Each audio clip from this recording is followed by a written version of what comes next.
Bonjour, est-ce que vous avez envie de connaître les pierres qui peuvent vous faire du bien pour avoir un quatrième chakra optimal, mais aussi les huiles essentielles qui peuvent vous aider? Je vous invite à regarder cette vidéo. Bienvenue dans la chaîne qui vous aide à être épanoui aussi bien dans votre vie que dans votre lieu de vie. Alors au niveau de la lithothérapie, quelles sont les pierres qui peuvent vous aider? Donc on va voir qu'il y a plutôt y avoir des pierres qui vont vous aider à activer le quatrième chakra devant et d'autres qui vont vous permettre à activer le quatrième chakra derrière. La première pierre qui va vous aider à activer le quatrième chakra devant, ça va être l'aventurine. C'est une pierre qui va vous permettre aussi bien d'être en connexion avec votre cœur et votre esprit. Ça va aussi vous permettre de voir les bons côtés des autres. Ça va vous permettre aussi de trouver le côté positif des choses.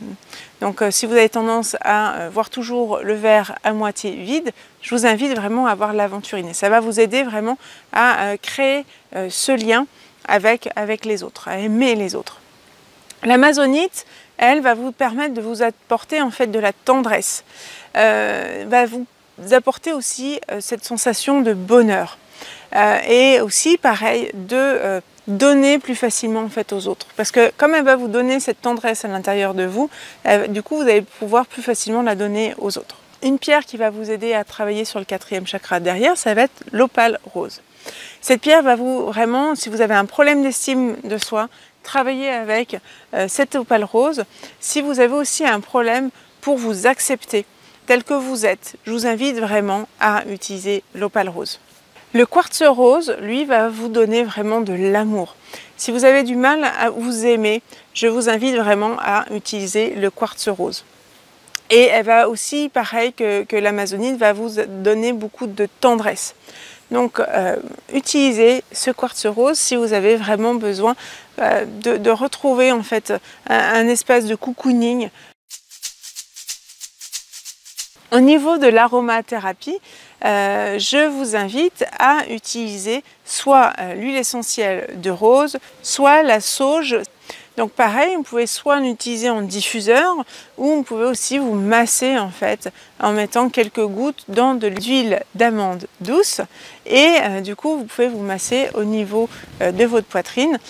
Si vous êtes suffisamment souple, vous pouvez vous masser aussi entre les omoplates. Ou sinon, vous pouvez demander à quelqu'un de vous aider à vous masser en fait le dos et ça va en même temps vous apprendre à recevoir un cadeau, quelque chose comme ça. Hein. Donc souvent quand on a un blocage au niveau du quatrième chakra derrière, c'est plus compliqué de recevoir des cadeaux. Donc n'hésitez pas à demander à quelqu'un pour vous faire du bien à votre quatrième chakra derrière. Voilà, donc j'espère que ça va vous permettre d'avoir des idées pour vraiment vous chouchouter votre quatrième chakra. Demain, on va voir quelles sont les activités qui peuvent vous aider à avoir un quatrième chakra optimal. Et je vous dis à très bientôt et n'hésitez pas, n'oubliez pas à cliquer sur la petite cloche là juste en dessous pour ne rien louper des prochaines vidéos. À très bientôt!